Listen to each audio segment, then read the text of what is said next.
Let us unpack this all with Sam Rose, who is director of UNRWA, that is the UN mission for Palestinian refugees inside Gaza. So he has a very clear picture of the situation on the ground. Sam Rose, thanks very much indeed for joining us. I know connectivity can be quite bad from inside, of course, Gaza, so we will bear with your line. But just give us a picture of the situation on the ground at the moment inside Gaza, one which this ceasefire deal, of course, would alleviate. Thanks for having me on. Look, the humanitarian conditions here on the ground in Gaza remain as desperate as they've been at any point in time in the conflict. And this is because of the grind of the fighting, the grind of the displacement and the destruction. People essentially on their knees now in terms of their ability to continue and endure what they have. We're dealing with a very constrained environment in relation to the entry of aid. The drones that have been a feature of life here for Palestinians for several years are constant, as are the bombardments. But alongside that, as you've said, there is this massive sense of hope that we may finally be close to this elusive deal. People won't believe it until they see it, but kind of interestingly, every night we have celebratory gunfire when rumors have got out that a deal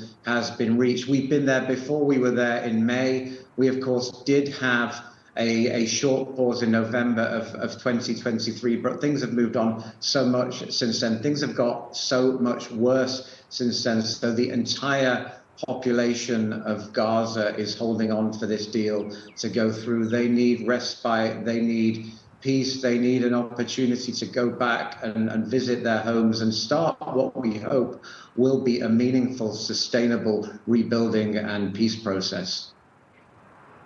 Yeah, I mean, the local health officials in Gaza, the health ministry there run by Hamas, says that almost 47,000 people have been killed in 15 months of war. Those figures broadly deemed to be credible by the United Nations.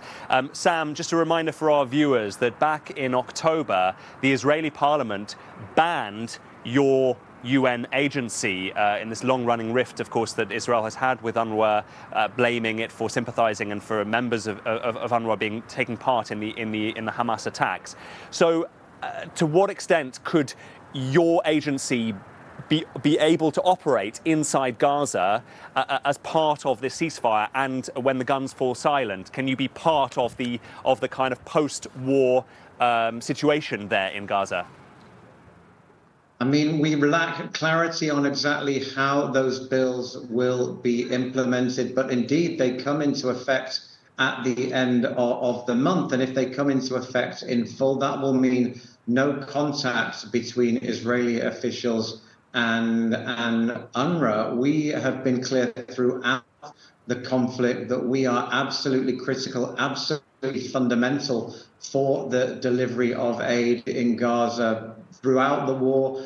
But more than ever now, we as UNRWA represent more than 50% of the response in all sectors of response. We're the only agency that's providing a health system, that's providing an education system. I would say that punishment on UNRWA with these laws is not just punishment on UNRWA, it's punishment on Gaza, and it would severely undermine the prospects for the humanitarian community to deliver on its requirements as part of this ceasefire deal, which then have implications for the success of that deal. So we are deeply concerned about the future of UNRWA, our ability to continue providing those services if and when those bills come into effect. We are committed to doing everything that we can to stay and deliver here. We owe it to the people of Gaza. UNRWA is part of the DNA, part of the social fabric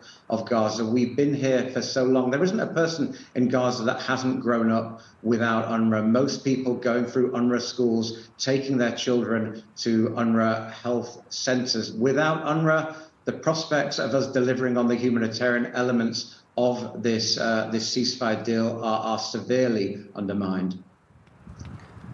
Sam Rose from UNRWA in Gaza, thank you very much indeed.